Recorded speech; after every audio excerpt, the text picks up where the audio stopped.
السلام علیکم۔ آج جمعہ ہے، جنوری کی 28 تاریخ۔ پاکستان میں اس وقت شام کے 7، بھارت میں 7:30، اور یہاں ہمارے اسٹوڈیوز کی گھڑیوں میں صبح کے 9 بج رہے ہیں۔ وائس آف امریکہ واشنگٹن کی اردو سروس سے میں ہوں خالد حمید، خبروں کے ایک بلٹن کے ساتھ۔ پاکستان کے صوبہ بلوچستان کے علاقوں تربت اور ڈیرہ بگٹی میں دہشت گردی کے 2 مختلف واقعات میں سیکورٹی فورسز کے 13 اہلکار ہلاک جبکہ 14 کے قریب زخمی ہو گئے ہیں۔ پاکستان کی فوج نے تصدیق کی ہے کہ گزشتہ منگل کو صوبہ بلوچستان کے علاقے کیچ میں سیکورٹی فورسز کی چیک پوسٹ پر حملے میں 10 اہلکار ہلاک جبکہ 3 زخمی ہو گئے تھے۔ اس واقعے کی ذمہ داری کالعدم بلوچ عسکریت پسند تنظیم BLF نے قبول کر لی ہے۔ دوسرا واقعہ جمعے کی صبح ضلع ڈیرہ بگٹی کے نواحی علاقے ٹلیمیٹ میں بارودی دھماکے سے ہوا، جس کے نتیجے میں 2 لیویز اہلکاروں سمیت 3 ہلاک جبکہ 6 لیویز اہلکاروں سمیت 13 زخمی ہو گئے۔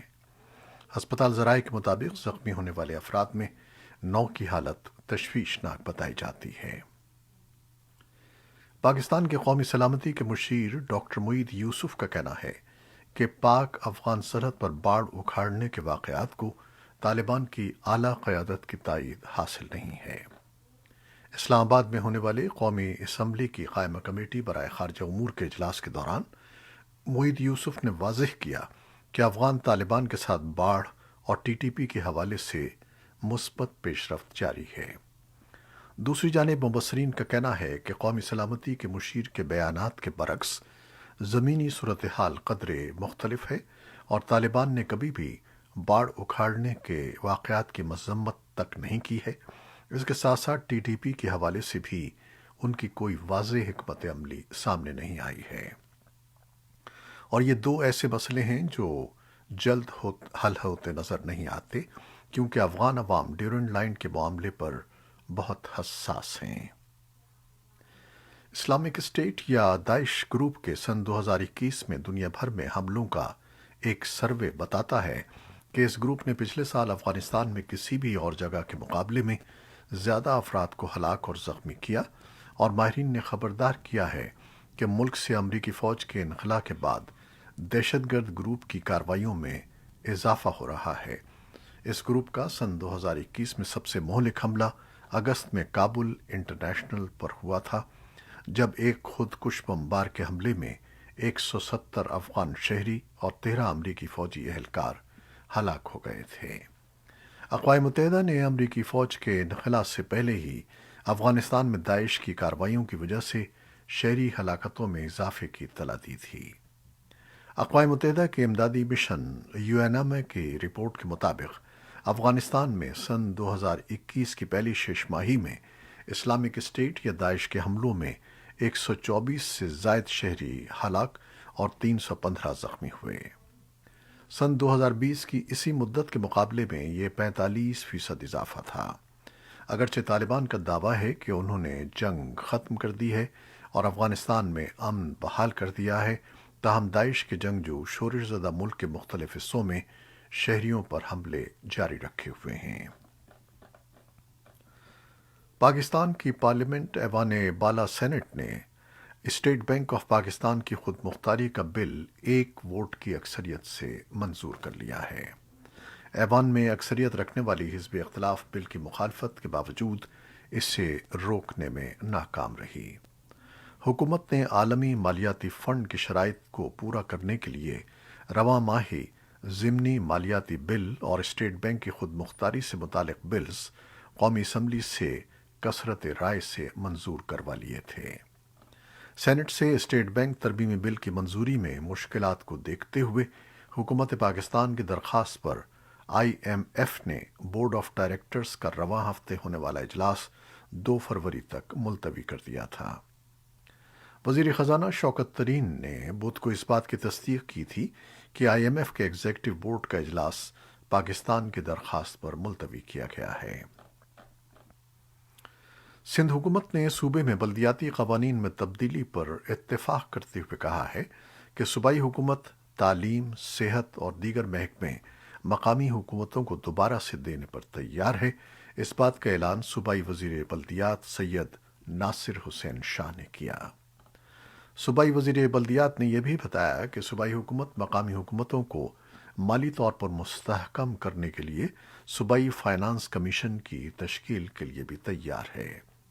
اس اعلان کے بعد جماعت اسلامی نے بلدیاتی قانون سن 2021 کے خلاف اپنا دھرنا ختم کر دیا ہے۔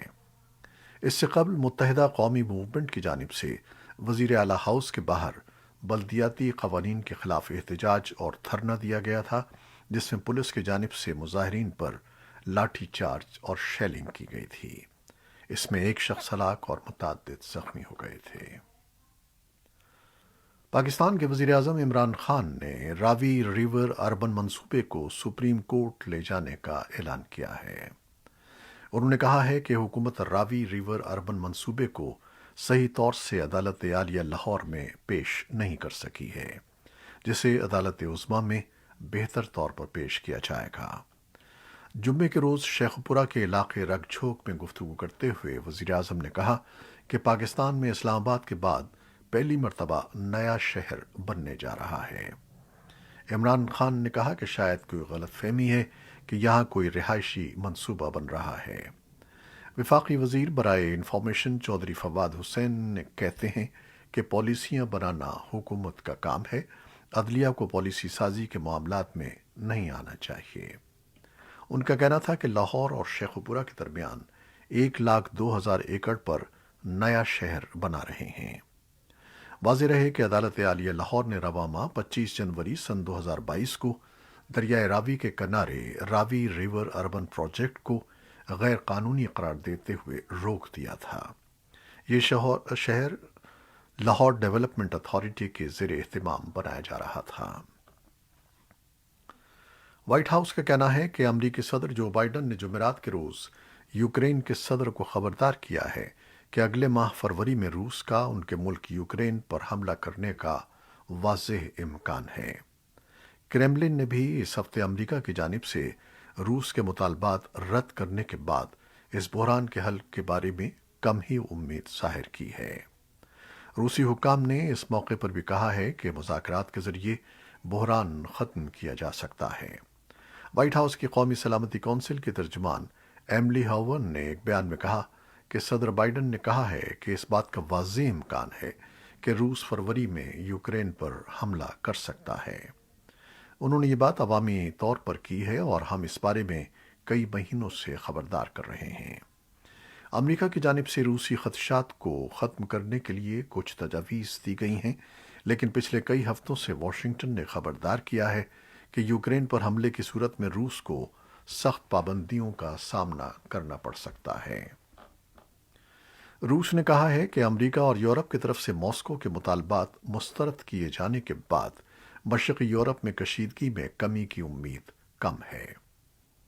روس نے مطالبہ کیا تھا کہ یوکرین کے نیٹو کے رکن بننے پر مستقل پابندی عائد کی جائے اور مغربی ممالک روس کے ساتھ ملحق اس ملک کو اسلحے کی فراہمی بند کریں اور اپنے فوجی واپس بلائیں۔ روس کے وزیر خارجہ سرگئی لیوروف نے کہا ہے کہ امریکہ نے اس کے مطالبات پر ان کے بقول مثبت جواب نہیں دیا ہے، تاہم انہوں نے کہا کہ امریکہ کے جواب کا کچھ حصہ دیگر ثانوی معاملات پر سنجیدہ گفتگو کے آغاز کی طرف لے جا سکتا ہے۔ ان مطالبات کو بات چیت میں رکاوٹ ڈالنے کا سبب قرار دیتے ہوئے امریکہ نے انہیں مسترد کر دیا ہے۔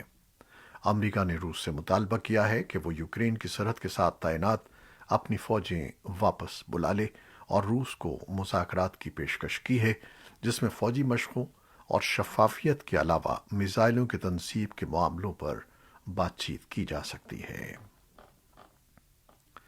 بھارت کے وزیر اعظم نریندر مودی نے جمعرات کو وسطی ایشیا کے ممالک کی سربراہی کانفرنس سے خطاب کرتے ہوئے علاقائی سلامتی اور خوشحالی کے لیے باہمی تعاون بڑھانے پر زور دیا ہے۔ وسط ایشیائی ممالک کی یہ پہلی ورچوئل سربراہی کانفرنس ہے جس میں بھارت کے علاوہ قازقستان، کرغزستان، تاجکستان، ترکمانستان اور ازبکستان کے لیڈر شریک ہوئے۔ سربراہی اجلاس کے بعد جاری ہونے والے مشترکہ اعلامیے میں کہا گیا ہے کہ افغانستان سے متعلق معاملات کے بارے میں علاقائی اتفاق رائے کی ضرورت ہے، جس میں یہ بات بھی شامل ہے کہ افغانستان میں ایسی حکومت تشکیل دی جائے جس میں سبھی گروپ شامل ہوں۔ اعلامیے میں کہا گیا ہے کہ مسائل سے گھرے اس ملک کے بارے میں کانفرنس میں شریک سبھی ممالک ایک دوسرے سے قریبی رابطے میں رہیں گے۔ کورونا وائرس سے متعلق خبریں۔ پاکستان میں گزشتہ چند روز کے دوران کورونا کیسز اور اموات میں مسلسل اضافہ ہو رہا ہے۔ سرکاری اعداد و شمار کے مطابق گزشتہ 24 گھنٹوں کے دوران 8,183 افراد میں کورونا کی تشخیص ہوئی ہے، جبکہ وبا کے شکار 30 مریض دم توڑ گئے ہیں۔ حکام کے مطابق ملک میں اس وقت 1,353 مریضوں کی حالت تشویشناک ہے۔ آسٹریلیا میں پہلی مرتبہ ایک روز کے دوران کورونا کے شکار 98 مریض دم توڑ گئے ہیں۔ آسٹریلیا میں گزشتہ کئی روز سے یومیہ لگ بھگ 5,000 کیسز رپورٹ ہو رہے ہیں۔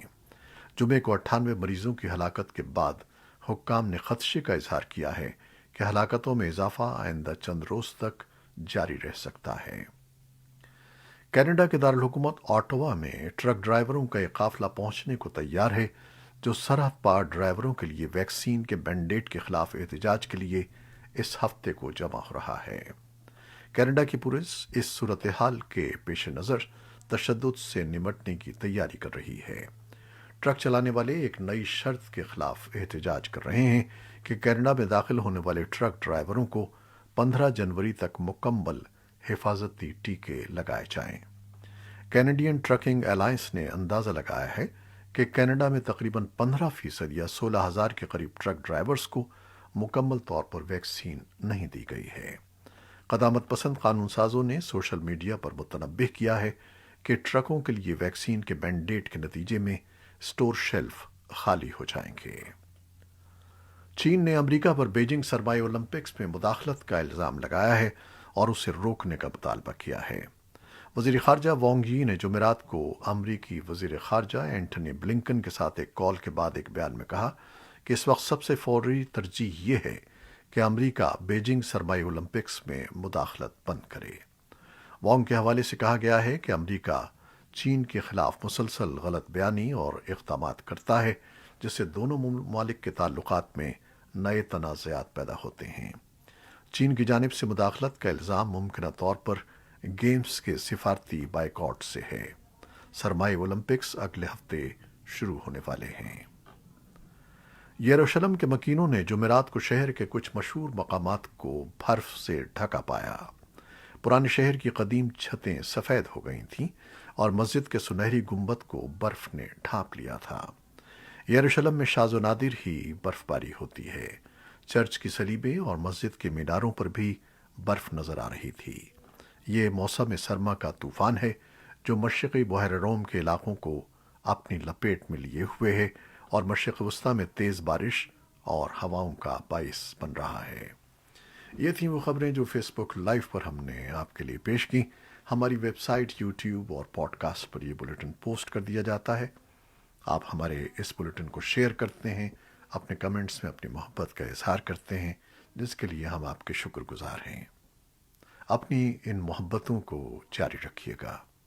خالد حمید اب اجازت چاہتا ہے۔ اللہ حافظ۔